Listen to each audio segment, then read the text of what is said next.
Today I'm going to light my egg using my J. George grill torch. So I put in a little fresh charcoal on top. I use Jealous Devil. Nice even sized pieces here. This is the end of a bag and I really don't have any crumbs. So I'm going to light it. Barely open the torch. Now I can turn it on. This thing works so fast. It's a game changer for getting your egg heated up and lit. I can be ready to put meat on in just a couple minutes. So here, after just a few seconds, we already have coals. Hold it here a little longer, you can get the egg up to temperature. Or if you want to go and put your plate setter in, or convector, whatever you call it, you can let it come up over time. It's really up to you. 3. So when I light my egg, I want to make sure that the bottom screen is left open and the door open with the screen covering all of the ash. I always do this so that I always have a consistent intake of air, so I know all my adjustments can be made at the top and this is always going to stay the same. Really helps when you're learning how to manage the temperature. So we have lit the center and we're going to let the coals work their way out to the rest of them. So I just took off the torch and I've got a good fire going, got some coals burning. I'm going to go ahead and put in my convector and shut the lid and let it come up to temperature. I like to use a reverse sear method when I do steaks, even if I don't do a full reverse sear, because the steak's not quite thick enough. It's right at that thickness. But I still like to go indirect because it keeps it more juicy, and because it's over an inch thick, it's too much to go straight on the flame. Alright, so now we're right at 350 degrees. So I like to put the steaks on now. You can go at a lower temperature, 250. It'll work great, it's just going to take longer. 350, you don't really lose anything in the flavor or texture, but it's a lot faster. These are some nice prime porterhouse. I like to put the strip side towards the outside where the heat comes up because it's going to cook faster. If you put the fillet side on the outside, you can burn it up. I'm going to let this cook for a little bit until we get an internal temperature of about 115 degrees. So now the steaks have been on for about 5-6 minutes, so I'm going to go ahead and flip them. When you open up the egg, you want to make sure you burp it. So you hold it here for just an inch or so. Open it the rest of the way. I like to go by texture. I can see that they're starting to cook a little bit, so I'm going to flip them. Remember, I like to keep the strip side near the outside.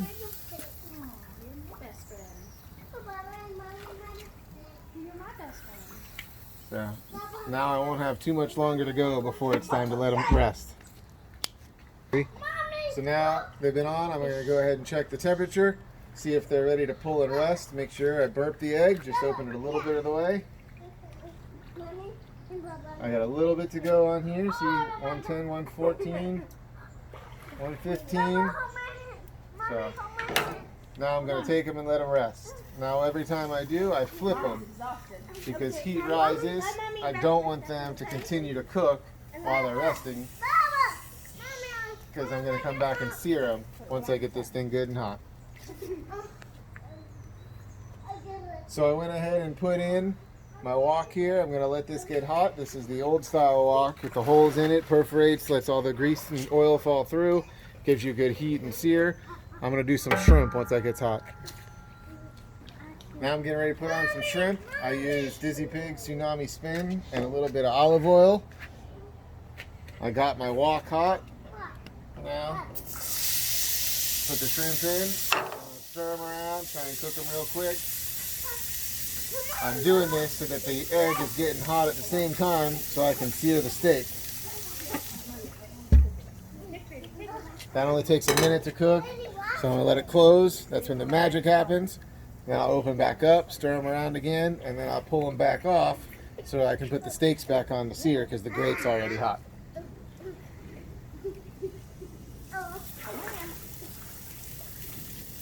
Give them a quick stir. When you're cooking high heat like this, shrimp does not take long at all to cook.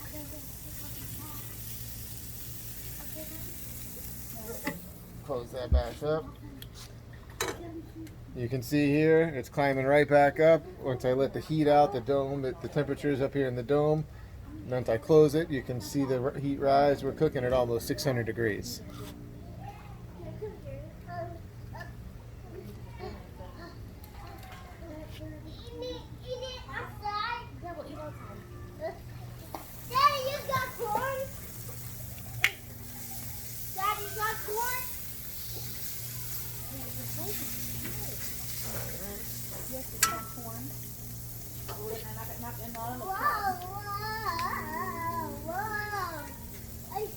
Want to make sure you got some kind of heat protection when you take these pans off, because it's going to be hot. Now, this is already hot, so now I'm going to put the steaks on to sear, just to give it that little bit of char towards the end. Come on, hold on. I'm not going to drop you. Hold on. Yep, hold on. Kick.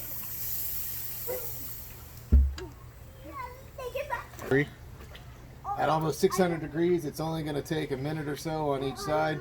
We're just trying to get that good sear on the outside so that all the juices can stay inside. And once we let it rest, let it redistribute. Alright, so now it's time to flip them one more time as part of the sear. So you're getting that good char on the outside with that flame kissing.